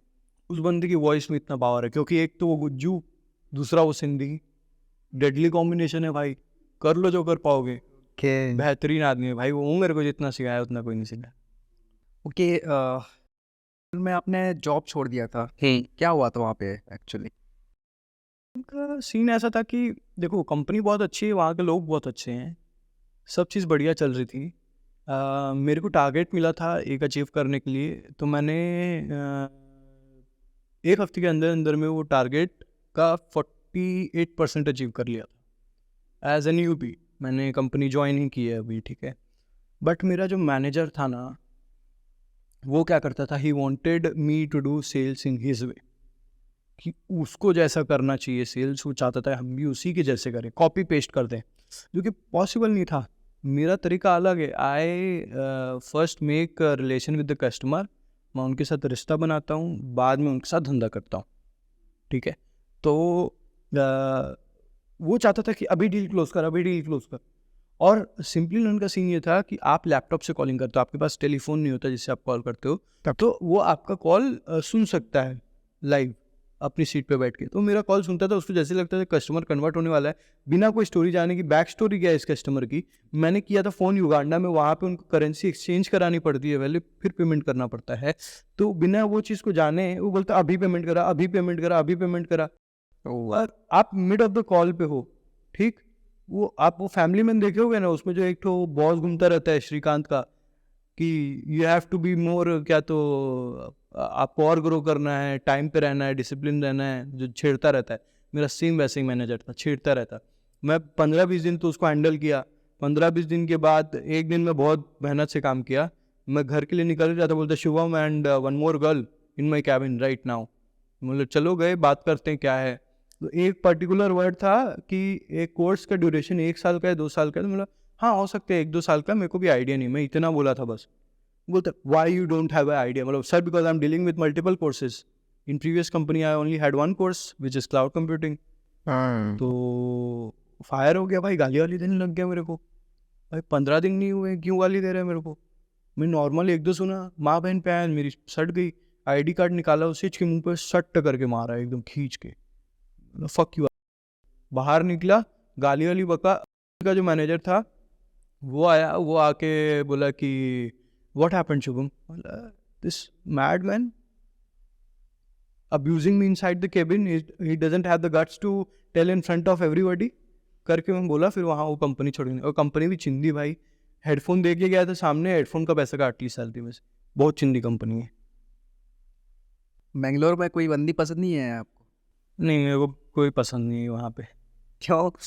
मेरा सेट था भाई पहले से, मेरे को ऐसे मतलब डेटिंग शेटिंग वहाँ करनी नहीं थी, ओके। तो मैं ऐसे किसी के साथ गया ही नहीं वहाँ पे। मैं सिंगल ही था, बढ़िया खुश रहा। अभी सिंगल हो भी? मैं अभी भी सिंगल ही हूँ। क्यों? नहीं है मन कुछ करने का, नहीं है किसी के साथ जाने का। अभी काम धंधे पे ध्यान देंगे कि लोगों पे ध्यान देंगे। कॉन्सेप्ट क्लियर है आपका? हाँ, वही कॉन्सेप्ट क्लियर है। तो पहले कोई बंदी भी नहीं रही? मेरी मम्मी अब मारेंगे यार, यार इस टाइप का क्वेश्चन पूछते रहे हो। बता दो। देख, आपकी रही, आप पहले बताओ। आया मजा, यही चीज़ मैं भी फील कर रहा हूँ सेम। ठीक है, मैं बोल सकता हूँ क्योंकि मेरे मम्मी पापा को सब चीज़ पता रहती है मेरी। I am single bro. अब बताओ आप। आज मैं भी सिंगल, हाथ मिलाओ बार। ओके। अभी पता नहीं क्या हुआ यार, 2023 में सबके ब्रेकअप हो गए हैं सही में। राइट। भाई मेरे 90% दोस्त जितने थे रिलेशनशिप में, सब अकेले। उनका रोना देख के मेरा रोना रुक गया भाई, सही बता रहा हूँ मैं।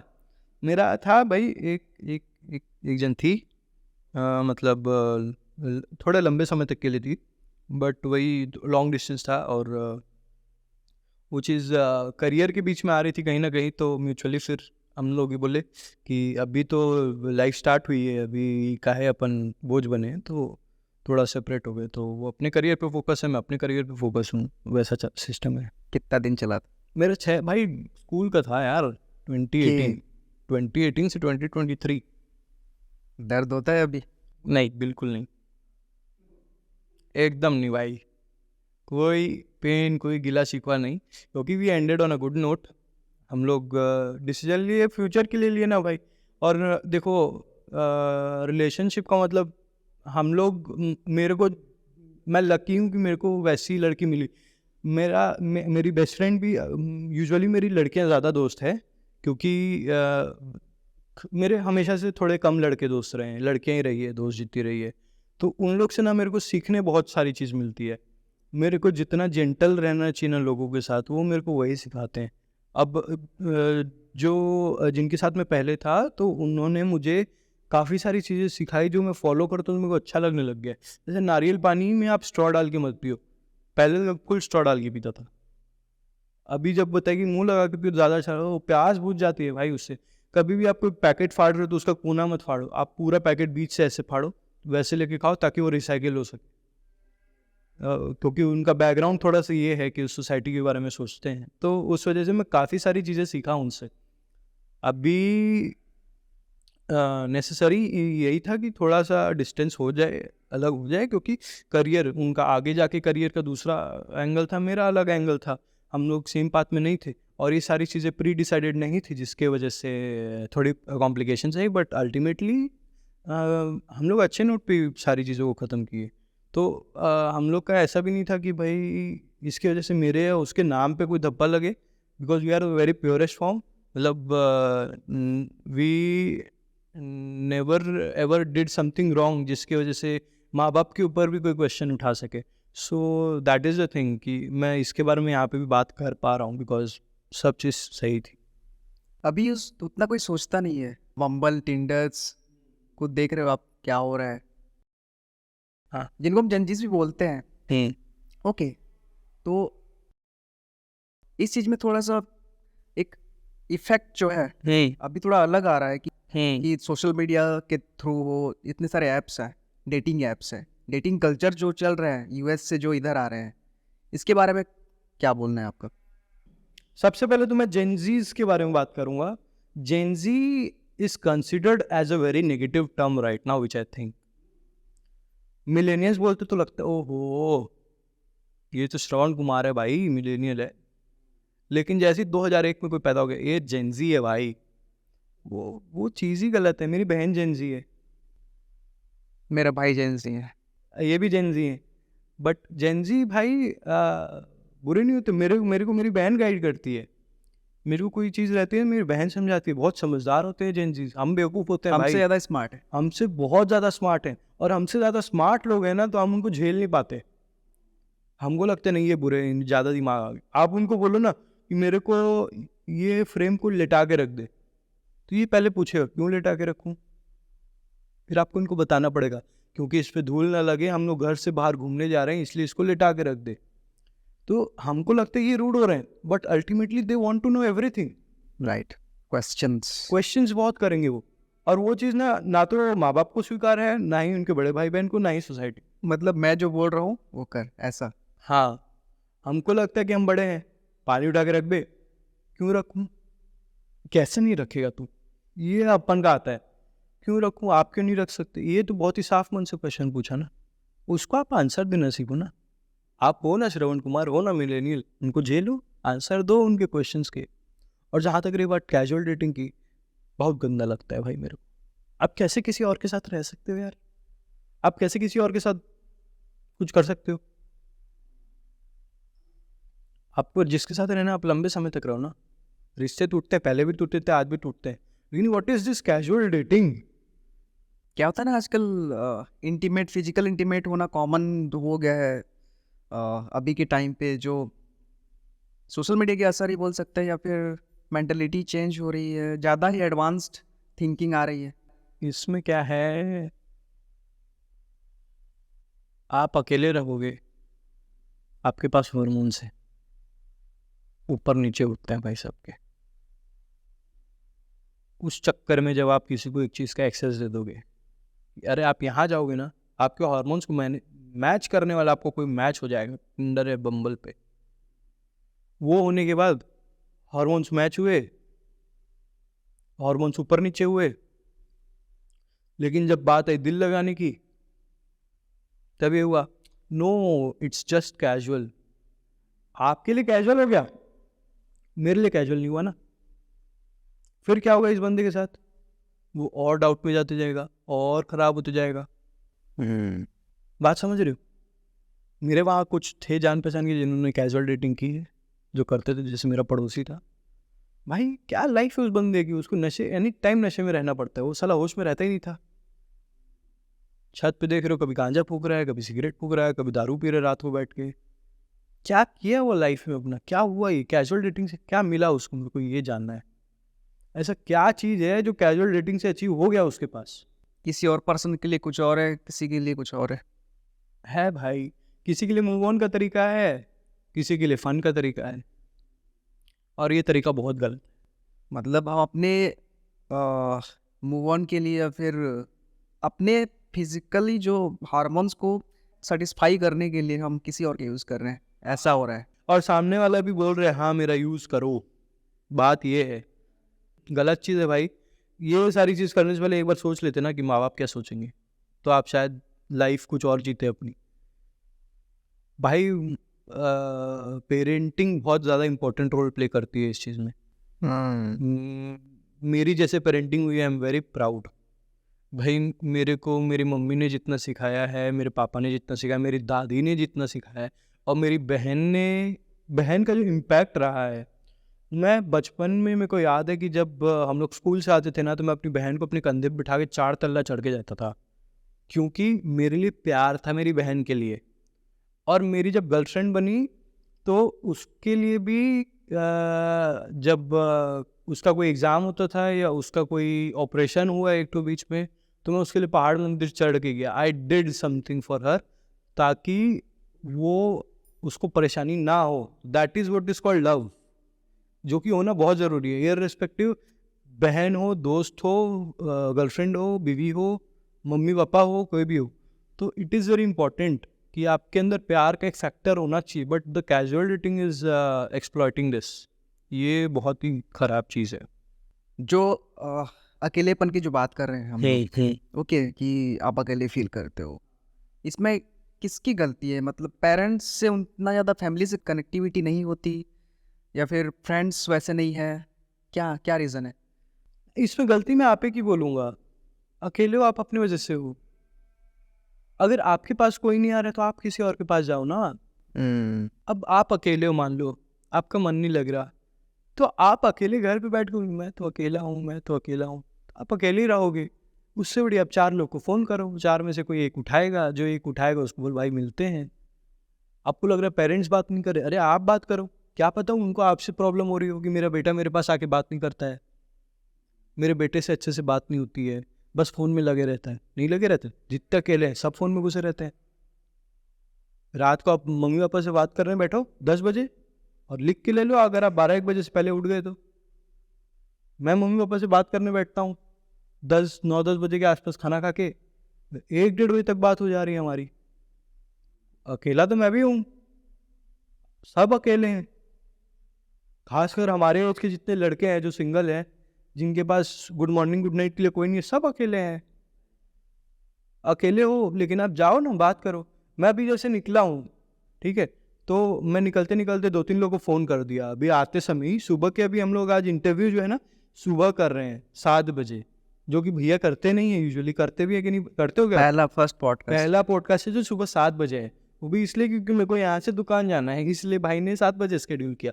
और मैं 7 बजे भी आते वक्त 2-3 लोग को फ़ोन करते हुए आया कि उनका यहाँ पे आसपास में ऑफिस है इसी एरिया में, तो तुम लोग को उठाना है क्या? तो ये होता है कि भाई अगर आप अकेले हो ना तो आप लोगों को पूछते रहो, उनका हालचाल भी लो, वो भी अकेले होंगे। और अकेले भी सोच के ये नहीं कि मैं अकेला हूँ तो डिप्रेस होने की कुछ ज़रूरत नहीं है भाई, सब अकेले हैं, काम धंधा करने वाले लोग हैं। जब तक फैमिली नहीं बनती तब तक अकेले ही रहता है आदमी। इतने फन लविंग और इंटेलेक्चुअल पर्सन हो आप, कभी डिप्रेशन या ऐसी चीज़ें, कुछ स्ट्रेस कभी बहुत ज़्यादा आपको हुआ है? हाँ भाई, बहुत हुआ है भाई। में जब मैंने जॉब छोड़ा था ना, तो 1 महीना जॉब नहीं लगा था, भयानक डिप्रेशन, भयानक लग रहा था क्या करूं। सो रहा था, उठ रहा था, सो रहा था। अप्लाई करके रखा था, फिर 1 महीने बाद जॉब लग गई अच्छे खासे पैकेज में, कोई प्रॉब्लम नहीं, वो बहुत अच्छी जगह जॉब लगी। लेकिन वो 1 महीना में बिना काम के रह नहीं पाया, कि वही चीज़, अकेला, कोई था नहीं साथ में। आप एक रूम में सो रहे हो, 12-1 बजे उठ रहे हो, खा रहे हो, फिर शाम हो जा रही है, फिर आप सो जा रहे हो, कुछ भी नहीं है करने के लिए। ऊपर से कैश बर्न हो रहा है अलग, महीने के खर्चे आपके लग रहे हैं अलग। भाई एक टाइम पे मैं तो कहता हूँ ये मेरा टाइम अभी तक यहीं पे था, वही अभी निकला हूँ मैं 1 महीना पहले, तब तक मेरा भाई माइंडसेट एकदम ख़राब हो रखा था। मेरे को एक्चुअल में नहीं समझ में आ रहा था कि मैं क्या कर रहा हूँ, क्या करूँ मैं। और ये चीज़ आती है भाई, सबके लाइफ में आती है, कई लोग इस चीज़ को अवॉइड कर लेते हैं, बट मैं वैसा नहीं हूँ कि मैं उस चीज़ को अवॉइड करूँ या इग्नोर करूँ। मेरा ये मानना है कि अगर कोई चीज़ हो रही है आपके साथ, उसको एक्सेप्ट करो, एक्सेप्ट करके उसको मूव ऑन करना पड़ेगा ना। आप अगर प्रॉब्लम को छोड़ते जाओगे, नहीं अरे नहीं हो रही, नहीं हो रही, नहीं हो रही, नहीं हो रही, और फिर अचानक से मुंडी में अरे हो गई शिट, ये प्रॉब्लम हो गई उनके साथ।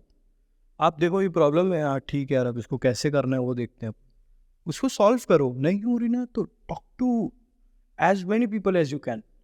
कई लोगों को ये होता है, जैसे एक फेज़ हमारे टाइम पे अभी बहुत चल रहा है जो कि ब्रेकअप फेज़। लोग कमा रहे हैं, लोगों के पास पैसा आ रहा है, कोई दिक्कत नहीं है, करियर वाइज भी ग्रो कर रहे हैं, बट रिलेशन वाइज लोग फ्लॉप होते जा रहे हैं। ठीक है, रिलेशन वाइज में उनको ये लगता है कि अभी मेरा ब्रेकअप हो गया है तो मैं अब किसी और को चांस नहीं दे सकती या दे सकता, और मेरे को तो अब सिंगल ही रहना है, जब तक रहना है, माँ बाप जिससे ढूंढ के शादी करा दे तो करा दे। बहुत अच्छा थॉट है भाई, अगर ये थॉट आ गया ना मन में, इसको ही लेके चलो, माँ बाप जिससे कराए उसी से करो। लेकिन इसका मतलब ये नहीं है कि भैया तुम सबसे नेटवर्किंग करना बंद कर दोगे। Networking is very important. अब मैं लड़की हूँ और आप लड़के हो, मेरे को नफरत हो गई है लड़कों से, लेकिन भाई मैं आऊँगा ना तो क्या चल रहा है, कैसे करना है, ये मेरा करियर है, इसमें कैसे हेल्प कर सकते हैं, कैसे कर सकते हैं, जब तक डिस्कशन नहीं करूँ क्या होगा। कई लोग इस वजह से दूसरे जेंडर से बात करना बंद कर दिए हैं, देख रहा हूँ मैं ये चीज़ है, हालांकि कम, यूजुअली लोग नहीं करते, बट कई लोग हैं जो कर रहे हैं ऐसा। तो नहीं करो यार ऐसा, अकेलेपन में रहना मत सीखो। अकेलापन is not a stage where you want to be forever. उसको दूर करो, उधर से उतरो, दूसरी जगह जाओ, बात करो इन द सेंस सिर्फ प्यार मोहब्बत की बात नहीं होती है, और भी बातें हैं करने की, करो, आपस में शेयर करो थॉट्स, आप क्या सोचते हो। जैसे आप मेरे को बताया कि आपको एंटरप्रेन्योर बनना है, आपको इस चीज़ को आगे लेके जाना है, आप बताएं, मैं भी अपने हिसाब से कुछ बताया, फिर हमारे आपस में थॉट्स मैच हुए कहीं ना कहीं, तब जाके कर पाए ना। अकेले हो तो तुम्हें सिर्फ आपसे आता पॉडकास्ट हो गया चले जाता। राइट। वो चीज़ें, नेटवर्किंग करो, बात करो, ये सारी चीज़ें होंगी तो ऑब्वियसली लोग ग्रो करेंगे। इस चीज़ को बहुत ज़्यादा लोग ना इग्नोर करते हैं, फिर अंडर एस्टिमेट करते हैं नेटवर्किंग को, क्योंकि एक होता है ब्रदरहुड जिसको बोलते हैं, या फिर भाईचारा जिसको बोलते हैं, कि यार एक दो दोस्त तो ऐसे होने ही चाहिए कि जिनको आप अपने पूरे दिल की बात कह सको। लेकिन एक चीज़ पॉइंट है, आप दोस्तों के साथ फीलिंग नहीं शेयर कर पाओगे जब तक आप दारू के नशे में ना हो। ओके। हाँ भाई, ये चीज़ मैं देखा हूँ। अगेन मैं नहीं पीता हूँ, लेकिन मैं देखा हूँ। तो लड़कों के साथ क्या होता है ना, ब्रदरहुड जैसी आ गया, मतलब एक कूल टर्म है ये ब्रदरहुड। में नहीं भाई, यार मेरा ब्रेकअप हो गया भाई, नहीं हो पा रहा है भाई, पापा डांटते हैं भाई। कहाँ है? हाँ, चलेगा, चल ठीक है, फिर बैठ गए, बात हो गई, उड़ गए। लेकिन इसमें सबसे ज़्यादा इम्पोर्टेंट रोल प्ले करती है मेरे हिसाब से आपकी best friend, female best friend, जिसका होना बहुत ज़रूरी है लाइफ में, हद से ज़्यादा ज़रूरी है। अगर आप मेल हो तो आपके लिए फीमेल, अगर आप फीमेल हो तो आपके लिए मेल। एक बेस्ट फ्रेंड होना बहुत ज़्यादा ज़रूरी है, और लकीली मेरे पास 3-4 हैं। तो वो लोग मेरे को इतना अच्छा गाइड करती हैं हर चीज़ को लेके। मेरी जैसे एक फ्रेंड है, यहीं रहती है रायगढ़ में, मतलब लिटरली अगर मैं उससे 2-3 दिन नहीं मिलूँ ना, तो मेरे को लगता है कुछ तो कमी हो गई है। उससे मिलना मेरे लिए बहुत ज़्यादा ज़रूरी है भाई। वो मेरा माइंड रिफ्रेश करती है, मेरे दिमाग में जितने गलत ख्याल आते हैं वो सारे को निकालती है, मेरे को आगे कैसे बढ़ना है वो बताती है, मेरे को कहाँ कहाँ चीज़ों को ठीक करना है वो बताती है। और वही चीज़ अगर मैं किसी मेल बेस्ट फ्रेंड के से एक्सपेक्ट करूँ ना, तो वो पॉसिबल नहीं है। वो बस बोले छोड़ ना, सब ठीक हो जाएगा, चल, इस टाइप का। तो वो एक होना डिस्कशन ज़रूरी नहीं है। हो पाता है वहाँ पे। डिस्कशन नहीं होता। आप अपना कमज़ोर साइड नहीं रख पाओगे उसमें। मेल फ्रेंडशिप में फीमेल में रख सकते हो कि नहीं हो रहा है, आप रो सकते हो उनके सामने, लड़कों के सामने नहीं रो सकते। वो चीज़ है। मेरे लिए मेरी दीदी भी बेस्ट फ्रेंड है, आकांक्षा दी, उनके साथ तो मैं दुनिया जहान की बातें शेयर। एक फादर और सन के बीच जो रिलेशनशिप है होता है, एक लिमिटेशन होता है, एक बाउंडेशन होता है, एक बैरियर होता है कि हम शेयर नहीं कर पाते हमारी बातें। हम भी बातें शेयर करना चाहते हैं, और वो उनके भी कुछ थॉट्स रहते हैं कि वो लोग भी कुछ बोलना चाहते हैं, बट वो हो नहीं पाता है। आपके केस में क्या है? मेरे केस में भाई, मेरे को लगता है मैं करोड़ों जन्मों पहले कुछ ना कुछ किया हूँगा कि जिसके वजह से मेरे को मेरे पापा, ऐसे पापा मिले। और मैं बोलते बोलते मेरे को अब रोना रहा है, इतना सेंसिटिव टॉपिक छेड़ दिए हो, कि मेरे लिए मेरे लाइफ में अगर कोई कुछ भी है तो वो मेरे सिर्फ पापा हैं। मतलब मम्मी भी है, लेकिन पापा मेरे लिए सबसे ऊपर है। और लकीली पापा ऐसे मिल गए हैं कि हम दोनों की आपस की कॉन्वर्जेशन भी होती है ना, तो कोई बात मन में है मेरे या उनके, हम दोनों को पता चल जाता है कि ये चीज़ इनके मन में है। मैं जाके या पापा को, क्या हो गया, तो बोल, वापस ढंग से बोल और कुछ मत बोलना, छुपाना। फिर मैं बताता हूँ। फिर उसके बाद पापा का रिएक्शन भी मेरे को पता रहता क्या होगा, तो उनको समझ में आ जाते कि अभी इसका मन ख़राब है, तो ये अभी डांटने का इसको मतलब नहीं बनेगा कि मैं इसको डांटूं तो ये और बुरा मानेगा। तो पापा बहुत ही सेंसिटिवली सारी बातों को सुनते हैं मेरी, और उसी हिसाब से डिसीजन लेते हैं। और मेरे पापा का ऐसा रहा है कि हम लोग दोस्तों टाइप का ज़्यादा शेयर करते हैं। मतलब मैं और पापा लड़ते भी है साथ में, ठीक, पंजाबी लड़ते हैं, कभी टेबल टेनिस खेलने लग गए घर में, डाइनिंग टेबल को बना के क्रिकेट खेलने लग गए हॉल में, मैं और पापा मिलकर मम्मी को परेशान करने लग गए कभी। तो हम लोग का पूरा उस टाइप का रहा है, हम लोग बहुत ज़्यादा फ्रेंडली माहौल में मैं बड़ा हुआ हूँ। तो पापा के साथ मैं सारी चीज़ें शेयर कर सकता हूँ।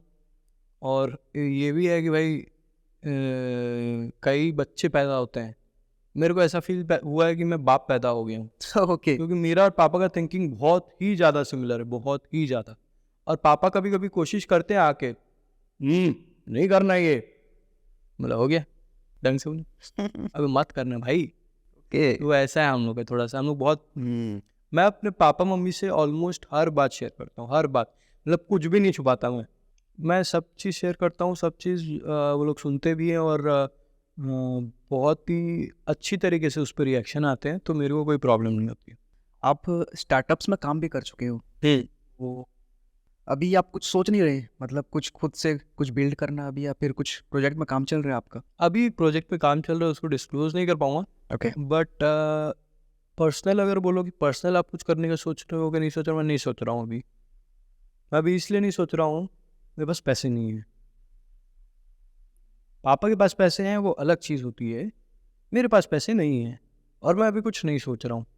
मैं अभी सिर्फ जिधर हूँ मैं उधर काम करके, मेरे पास अगर इतना टाइम निकल गया ना कि मैं अपने पापा के बिजनेस में और वो स्टार्टअप जिसमें मैं अभी हूँ, जिसमें मैं अभी काम कर रहा हूँ, अगर मैं उन दोनों के लिए टाइम निकाल के उन दोनों का काम अच्छी तरीके से करके दे दूँ तो मैं खुश हूँ। तो अभी मैं जहाँ हूँ मैं सेटिस्फाइड हूँ। आगे जाके अगर मेरे को कुछ करना रहेगा तो मैं ऑब्वियसली करूँगा, बट उसके लिए मेरे को पैसे चाहिए। अभी मैं पैसे कमाने के स्टेज में हूँ।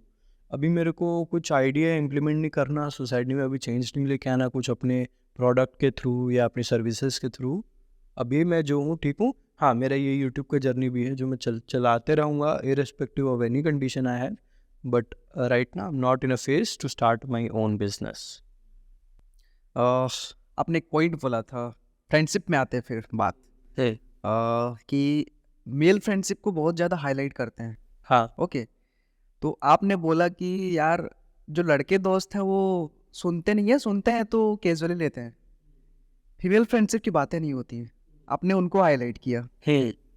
तो सच क्या है? मेल फ्रेंडशिप को इतना ज़्यादा हम लोग बातें करते हैं।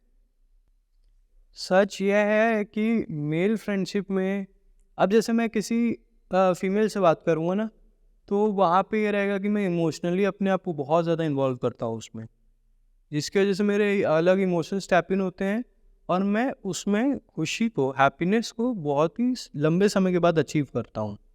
मेल फ्रेंडशिप में ये चीज़ होती है कि मेल फ्रेंडशिप में इमोशंस का एक्सेस ही नहीं है।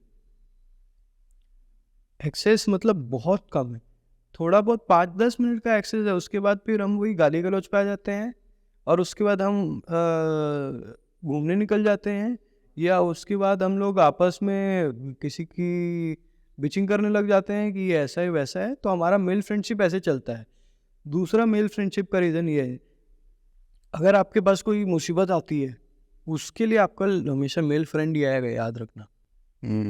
आपका पंगा हो गया, आप लीगली कहीं फंस गए हो, आपके पैसे कहीं से नहीं निकल रहे हैं, आपका कोई फीमेल बेस्ट फ्रेंड आके नहीं बोलेगा कि चल मैं तेरा हेल्प करती हूँ, नहीं। वो आपको सिर्फ इमोशनली हेल्प करेंगी, जो कि बहुत बड़ी चीज़ है, वो कर रही हैं, आपको उसके लिए थैंकफुल होना चाहिए। लेकिन मेल बेस्ट फ्रेंड होगा, वो बोलेगा हाँ ठीक है मैं करता हूँ। आप मेल फ्रेंड को कुछ भी बोल सकते हो कि भाई ऐसा सीन है, वो आपको बोलेगा कि नहीं अरे यार कैसे करेंगे, मैं करता हूँ टेंशन मत ले। वो जो चीज़ है वो मेल फ्रेंडशिप के ऊपर है। मतलब कि मेल फ्रेंडशिप को हम इस टाइप से देख सकते हैं कि हम अगर मुसीबत में हैं, फिजिकली अगर कुछ हो रहा है, वो आपके लिए हनुमान जी हैं भाई, तो वहाँ पे हनुमान जी। वो आपके लिए हनुमान जी है। वो आप उनको संजीवनी बूटी लाने बोलो या लंका जलाने बोलो, वो आपके लिए करके देंगे। ओके, हाँ और फीमेल फ्रेंडशिप इमोशनली हमको सपोर्ट के लिए। हाँ, फीमेल फ्रेंडशिप ऐसे। हाँ, इस चीज़ को डिस्क्राइब नहीं कर पाते हैं ना लोग, हाँ, तो इसीलिए मैं आपसे पूछा। मैं तो मस्त बोला ना, हनुमान जी हैं जितने दोस्त हैं। बुद्धि कम, ऐसे विद्यावान गुणी अति चातुर, बहुत विद्या उनके पास, लेकिन जब इम्प्लीमेंटेशन का बात आता है ना तब नहीं यूज़ करते हैं। उनको मैं जड़ी बूटी लाने बोलूँ वो पहाड़ लेके आ जाएंगे। तो ये है विद्यावान गुणी अति चातुर, राम काज करीबे को आतो। उस विद्यावान उसमें सब चीज़ें, मेरा काज भी सब करेगा वो, लेकिन मोटी बुद्धि वाला है। और ये हर दोस्त है भाई, हर दोस्त। सो इतनी सारी बातें हो गई, हाँ, मुझे एक बात बताओ, इतना साड़ा कैसे बने आप? ये साड़पंथी कहाँ से आई आप? शांतपति देखो, पहली चीज़ तो ये है कि मैं पहले बहुत ज़्यादा इंट्रोवर्ट था। ओके, शांतपति जो मैं खुला हूँ ना, वो मैं खुला हूँ 11th क्लास में। 11th क्लास में पूरा ओपन अप हो गया मैं। उसके पीछे का रीज़न ये था कि मेरी हुई थी लड़ाई जो 1 साल चली, स्कूल की लड़ाई, बहुत बड़ी लड़ाई थी भाई। महायुद्ध हो गया था महाभारत का। ओके, जो भी था बहुत नॉर्मल सी लड़ाई थी, आपस में जो होती है बच्चों में, वो लड़ाई थी। वो थोड़ा लंबा समय तक चली, जिसके वजह से मैं बहुत ओपन अप हो गया, मार भी खाया, मारा भी। तो उस समय के बाद जब हाथ पैर चला ना, मुंह से मेरे को बोलना आया, तब मैं ओपन अप हो गया। उसके बाद से बाय गॉड्स ग्रेस मेरे को लोग इतने अच्छे मिले, इतने इंटेलेक्चुअल मिले, इतने समझदार मिले कि वो थोड़ा शांत पत्ती मेरे अंदर आ गई उस चीज़ को लेकर। ओके, हाँ, कॉलेज में भी मेरे दोस्त ऐसे थे जो इंटेलेक्चुअल भी थे, अच्छी बातें करते थे, तो उनके साथ रह के थोड़ा ये सारी चीज़ें हाँ। आई मेरे में। मतलब हम अपने सराउंडिंग्स चूज करके कुछ भी बन सकते हैं। हाँ भाई, बिल्कुल बन सकते हो भाई। अगर आप मैं ये जो चीज़ अभी तोष भाई बोले ना, ये बहुत लोगों को बहुत ऑर्डिनरी लगती है कि सराउंडिंग चेंज करके कुछ भी हो जाएगा। कैसे होगा यार, मेरा मन है, मैं तो इंडिविजुअल खेलता हूँ, कैसे सराउंडिंग से फ़र्क पड़ेगा? भाई फ़र्क पड़ता है। मैं आपको एक बहुत ही अच्छा एग्जांपल दे रहा हूँ। मैं जब स्टार्टअप के बारे में सोचूं, जब मैं अकेला सोच रहा हूँ, तब स्टार्टअप करना मेरे लिए बहुत डिफिकल्ट होगा। लेकिन मेरे को अगर 3 आदमी ऐसे मिल गए जिनकी मेरे जैसी थिंकिंग है, जो कि मेरी सराउंडिंग है, वो मिल गए अगर, तो मेरे लिए स्टार्टअप के बारे में ये सोचना और स्टार्टअप को करना बहुत ईजी हो जाएगा। क्योंकि हमारे थॉट्स मिलेंगे, हम चीज़ों में अग्री करेंगे और चीज़ों में डिसअग्री भी करेंगे। जब ये अग्री और डिसअग्री का सीक्वेंस चलता है, तब लोगों के लिए बहुत ज़्यादा ईजी होता है चीज़ों की तरफ आगे बढ़ना। तो ये आपका सराउंडिंग ही डिसाइड करता है, और वो आप चूज़ कर सकते हो, ये सबसे अच्छी बात है। तो एक बार फिर से कंटेंट क्रिएशन के बारे में बात करना चाहूँगा। अभी बहुत सारे पॉडकास्ट चैनल्स हैं, बहुत सारे पॉडकास्टर आ गए हैं। अभी क्या होने वाला है इसका फ्यूचर? क्योंकि आई डोंट नो कि क्या होने वाला है 2-3 साल, 4 साल, 5 साल बाद। तो आपके अकॉर्डिंग क्या हो सकता है अभी आगे? इसमें कोई कंपटीशन जैसी चीज़ है या नहीं है? बिकॉज अल्टीमेटली ये कोलेब्रेशन का ही गेम है। पॉडकास्ट का रियल मजा तब है जब वो सोसाइटी पे इम्पैक्ट करे।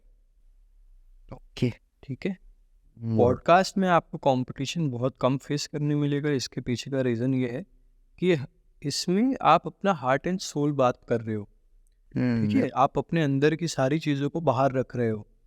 मैं यदि आपसे एक समय के लिए पर्सनल लेवल पे मिलूंगा तो मैं बहुत ही फॉर्मली बात करूंगा, बट अगर मेरी बात आपसे 1.5-2 घंटा हो रही है, तो मैं अंदर की सारी चीज़ें आपसे शेयर करूंगा।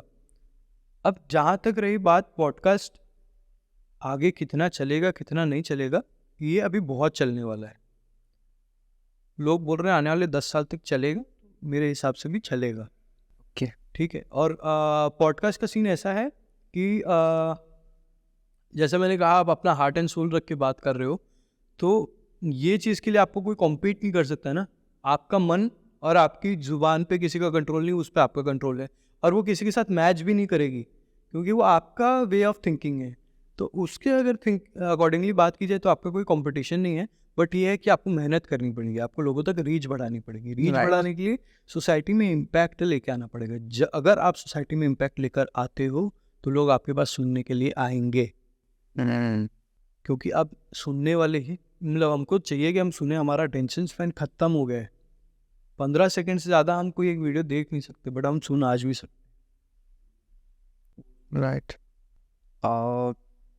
जैसे टियर 3 सिटीज़ लाइक हमारे रायगढ़ की जैसे, मैं जॉब्स के बारे में थोड़ा सा आपसे पर्सपेक्टिव लेना चाहता हूँ कि क्या होता है कि हम ग्रेजुएट हो गए, अच्छे पढ़ लिख के आगे आ गए हैं अभी।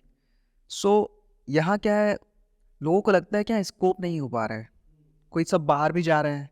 इसीलिए इसमें मैं आपके पर्सपेक्टिव जानना चाहता हूँ कि यहाँ की ग्रोथ कैसे होगी और क्या हो सकता है अभी आगे। देखो, मैं तो बैंगलोर में था, तो मोस्टली बिहार के, झारखंड के, यूपी के, छत्तीसगढ़ के, वेस्ट बंगाल के, ये हमारे जो ऊपर ऊपर के साइड के जो स्टेट्स हैं, यहाँ के लोग वहाँ काम कर रहे हैं। ठीक है, और रगड़ के काम करवाया जा रहा है हमसे।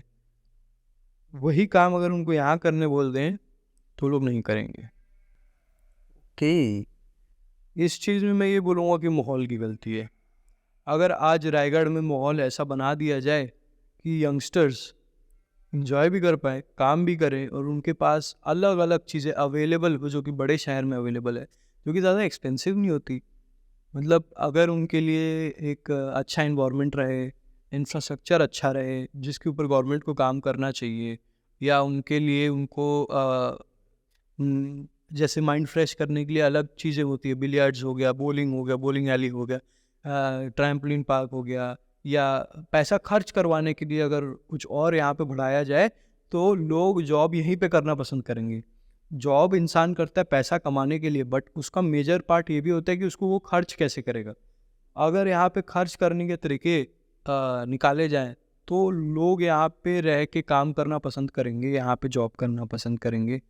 अभी ये लोग सब बाहर जा रहे हैं क्योंकि बाहर उनको ज़्यादा अच्छा दिख रहा है, दूसरे की थाली में चावल ज़्यादा दिखता है।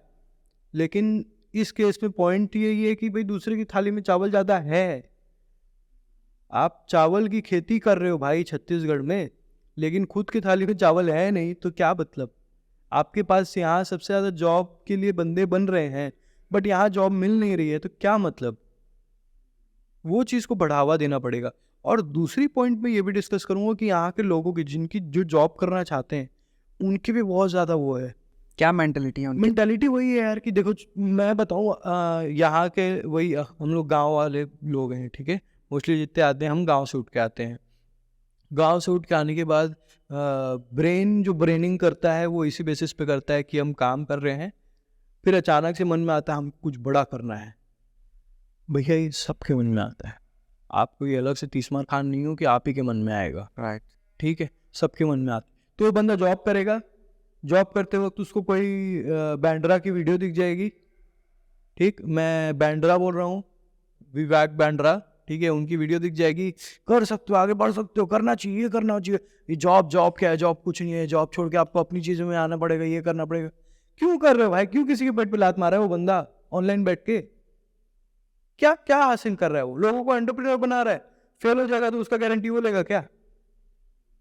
यहाँ हम बेवकूफ़ बैठे कि हम बिजनेस कर रहे हैं, यहाँ पे लोगों को रोजगार दे रहे हैं, लोगों को पैसे दे रहे हैं अच्छे खासे, ठीक, तो उसके मन में दूसरा ख्याल डाल के, एक तो तूने हमारा स्टाफ छीन लिया या हमारा जो भी एम्प्लॉय था उसको छीन लिया, ठीक है, उसके मन में ये चीज़ डाल के, अब वो बंदा अगर फेल हो जाता है तो उसका गारंटी तू लेगा?